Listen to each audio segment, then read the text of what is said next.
I've been a night security guard at the main bus terminal in Evansville for almost 5 years now. Sometimes I swear time moves differently inside this place. Out there, people are living, rushing, dreaming.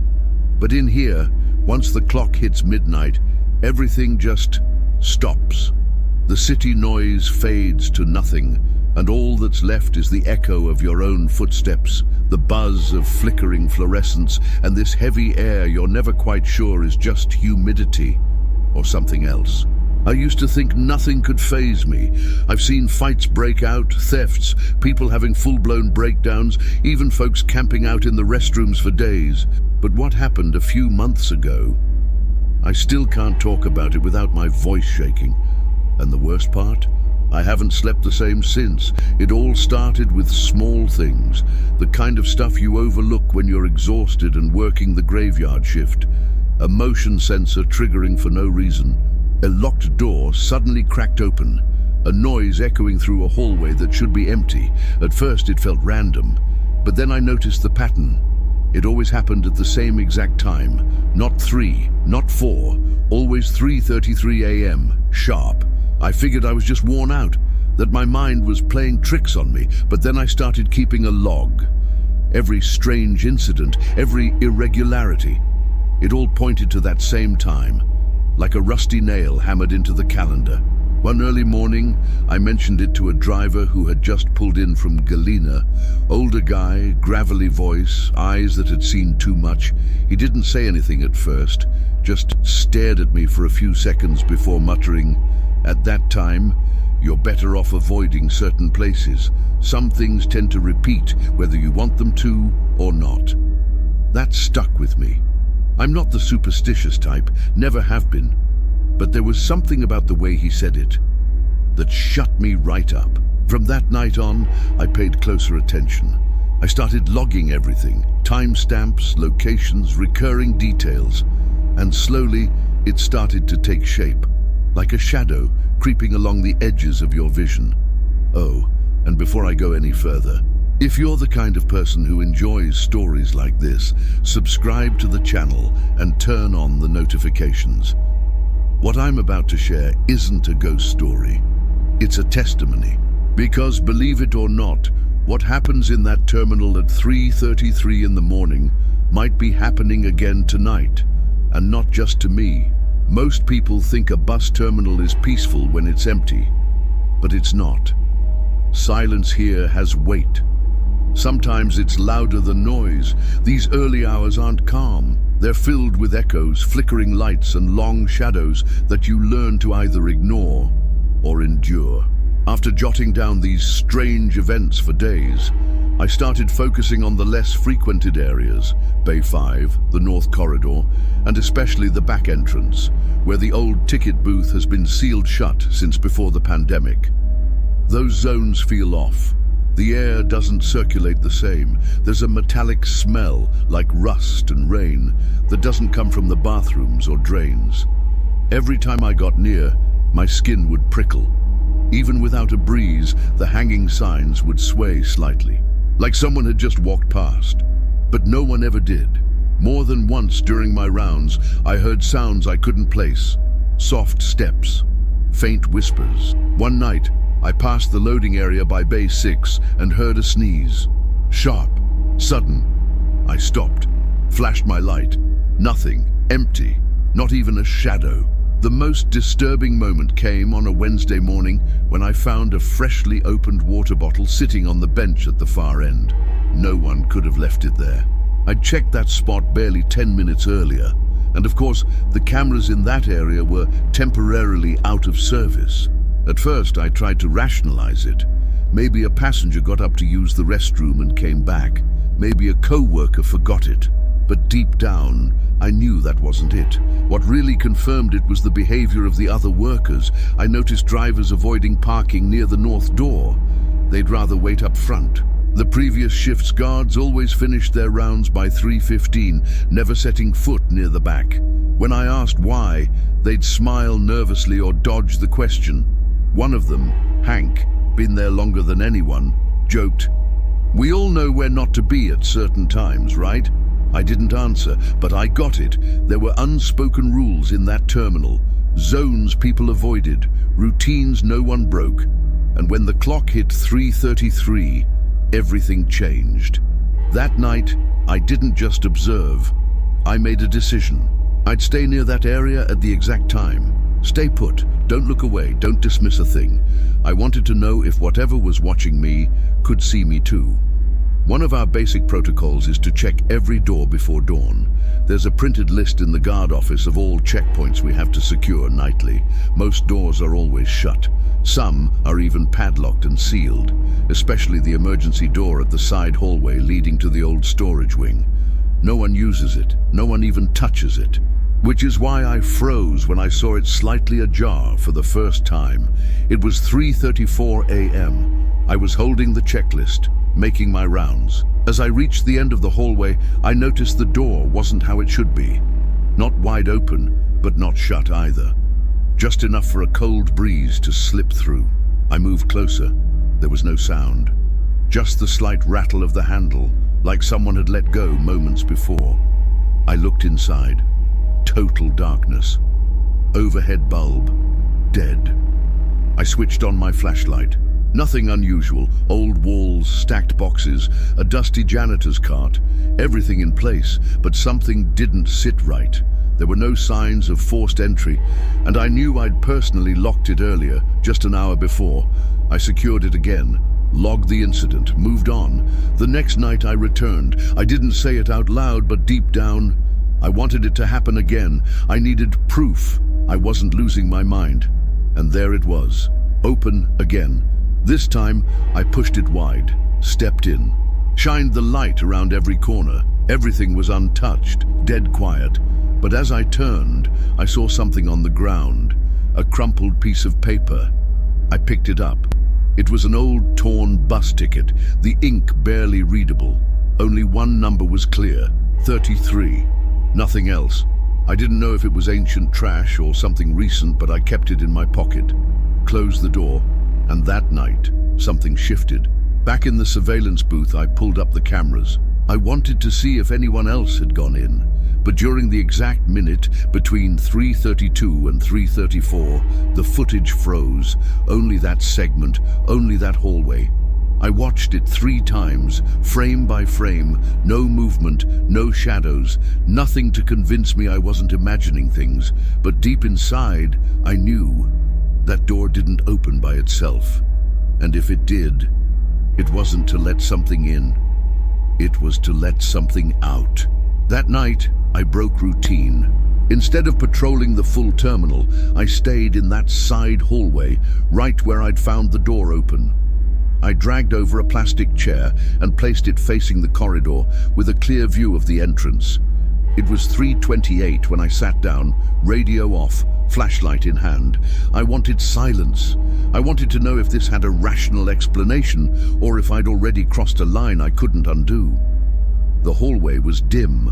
Only one flickering light worked, barely illuminating the slick floor. The buzz from the bulb came and went, that kind of noise you usually tune out. But now it felt like it was echoing inside my skull. I sat still, watching. At exactly 3:32, the air shifted. I felt it immediately. The temperature dropped, like someone had opened an invisible freezer. The buzzing stopped, and then I heard it. Footsteps, slow steps, very slow. They weren't coming from behind or the sides. They were straight ahead, from the far end of the corridor, but no one was there. I shined the flashlight. The beam swept across the floor, the walls, the doorframe, and still nothing. The steps kept going, one at a time. A soft, dragging sound, like someone walking without strength or in soaked shoes. I stood up, said nothing, didn't move a single muscle beyond my rapid breathing. The steps stopped the moment the clock hit 3:33, and I just stood there, frozen, no proof, no logic, just my heart pounding like a hammer in my chest. I didn't hear another sound that night. I finished my shift trembling, telling no one what had happened. But something inside me had shifted, the way I felt the space around me, the way my eyes clung to every shadow. the way I no longer trusted what I saw. The next day, I resumed my rounds like usual, but I avoided that hallway, not because I couldn't walk through it, but because now I knew it. I knew it wasn't empty. One of my co-workers, the kid who restocks toilet paper in the bathrooms, asked if I'd noticed the cameras in that hallway often failed to record properly. I said yes. He gave a nervous smile and muttered, "I saw something there once, but I never tell anyone. They laugh." I didn't ask for details. I didn't want to hear them, because deep down, I already knew I wasn't alone. Something, or someone, was walking through that terminal every single night, and it moved like it knew the place better than we did. For a long time, I felt I had to stay quiet. I didn't want to be the guard who hears things or sees shadows in the halls. But the more I stayed silent, the heavier the routine became, until one early morning while sipping coffee in the break room, I finally let it out. Don't you guys ever feel weird near Bay 6's corridor? I didn't look at anyone in particular, just dropped the question like a stone into still water, waiting to see how many ripples it would cause. Diego, a veteran driver who's been doing routes to Little Rock and Shreveport for over 15 years, stared at his mug for a few seconds. Then he looked up and answered calmly, "You mean near the emergency exit?" I nodded. "Yeah, right there. Something always happens around 3:30. "Always." Diego leaned back in his chair and lowered his voice. "You're not the first one, Julian. A lot of folks have noticed it, but no one talks. Because once someone starts speaking, others start remembering, and that doesn't always end well." We sat in silence for a while. Then he told me something that chilled me to the bone. One early morning last year at 3:30 a.m., a woman boarded a bus headed for Springfield. She had a valid ticket and sat in row 8 by the window. The driver greeted her as she got on. Everything was normal, but when the bus reached the second stop, her seat was empty. They assumed she'd gotten off earlier, but no, the system never logged her exit. Her luggage was still in the compartment, and the next day, her name was gone from the passenger list. "She vanished," Diego said, "like she was never there, but we all saw her, every one of us." I didn't say anything. That story chilled me not just because of what happened, but because of the time. 3:33. I asked if he reported it. He said he did, but with no proof. It was logged as a system error. The ticket was marked technical issue, and her name never showed up again in any database. "So what did you do?" I asked. "I switched shifts for 3 months," he replied without hesitation. "Didn't drive during that hour again?" From that moment, I realized this wasn't just happening to me. There was something about that hour, in that part of the terminal, that affected more than one of us. Not everyone talked, but everyone knew. But I had crossed a line. I didn't want to avoid it anymore. I wanted to understand, because if there was an answer, I had to find it. And I knew exactly when to look for it. After that talk with Diego, I stopped pretending. If others had experienced it, even if someone had vanished on a moving bus, I couldn't keep pretending it wasn't real. So I made it my mission to document everything, every step, every minute, every sound. I requested to stay in the surveillance room during part of my shift. I claimed I was monitoring a recurring issue with the security cameras. No one questioned it. They gave me full access. No one knew I was really chasing one thing, the moment that always came at 3:33 a.m. right by Bay 6. It was a Friday.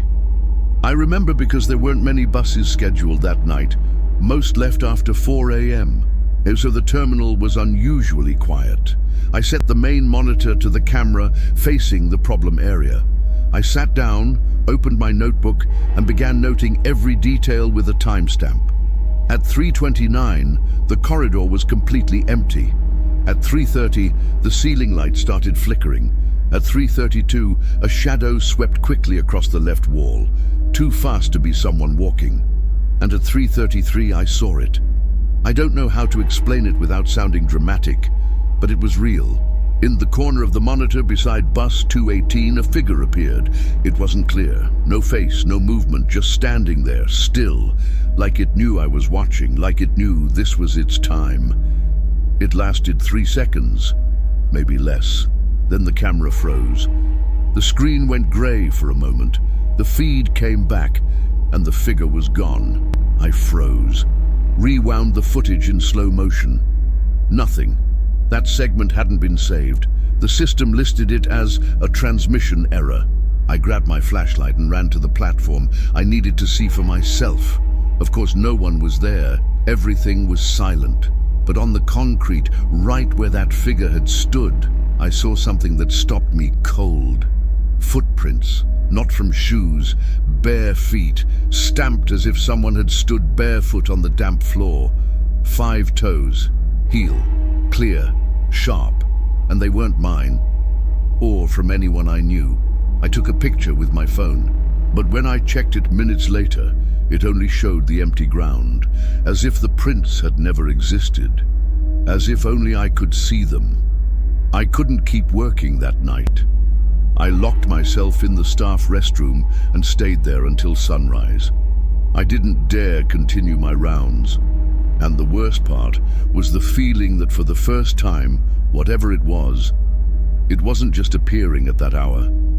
It was looking for me. After that night in the monitoring room, something changed inside me. It wasn't just fear or unease. It felt like the air I breathed in the terminal had turned thick, like it stuck in my chest. Like every shadow I used to ignore now had weight, shape, intent. I got home at dawn in silence. Didn't say a word to my wife, Mary. Just told her it had been a rough night. She looked at me funny, asked if I was okay. I said yes. I lied. That same afternoon when I tried to sleep, I had the first of several dreams. Not exactly nightmares, but close. I was walking through the terminal. It was empty, dimly lit. The ceiling lights flickered, and behind every column, the sound of footsteps that weren't mine. In the dream, I knew I shouldn't look back, but I did. And each time, there it was. That figure standing by the bus, staring at me, faceless, eyeless, yet watching. I woke drenched in sweat, heart racing. It was 3:33 p.m. That coincidence repeated itself. I'd collapse after work only to wake at the same time, sometimes with a chill. Other times muttering a phrase my wife could clearly hear, "Don't answer it." I didn't remember saying anything, but I did, in my sleep, repeating that line like someone had whispered it to me. At work, I started avoiding long rounds, stayed longer in the office, turned off the radio at certain moments. I didn't want to hear voices that weren't real calls. I started checking over my shoulder with my phone camera, like I expected someone to be standing behind me. And the scariest part, I no longer felt fear just inside the terminal. I started sensing it in other places, in the supermarket parking lot, in my bathroom when the faucet dripped, in the reflection of my window when a truck passed by the street. That figure didn't need the terminal to follow me. The hour was enough. Closing my eyes was enough. I tried telling it all to a trusted co-worker, Ernest. He listened carefully. And in the end, he told me something that left me frozen. I saw it too, years ago, and I still dream about it. I asked him why he never said anything before. Because sometimes, Julian, he said in a quiet voice, talking about certain things is the fastest way to bring them back. That night, I knew I couldn't go on like this. I had to find out what it was, where it came from, why always at 3:33. And the only way to find answers was to look into the past, the records, the history everyone at the terminal wanted to forget. I couldn't keep pretending. This wasn't just fear anymore, it was a need. I had to understand what was happening in that terminal, why it was always the same hour, the same place. Something inside me was pulling me toward the truth, even if I wasn't ready for it. On a Tuesday morning after my shift, I didn't go home like usual. Instead, I went straight to the city archives in Evansville. I asked for access to local news clippings, police reports, accident logs, anything tied to the terminal over the past few decades. I spent hours buried in folders, old newspapers, and poorly labeled boxes. Most of it was routine, reports on thefts, transit strikes, union disputes. But a stained file tucked in the back of a shelf caught my eye. No label, just the faded words scrawled in blue ink. August 1997. I opened it, and there it was. A yellowed newspaper clipping from a small local paper described an explosion that had occurred inside the terminal. A small taco stand near Bay 6 had burst into flames in the middle of the night. According to the article, 2 employees and a young homeless man who had been sleeping there for weeks died in the fire. It was quickly contained, but the location was permanently shut down and never reopened.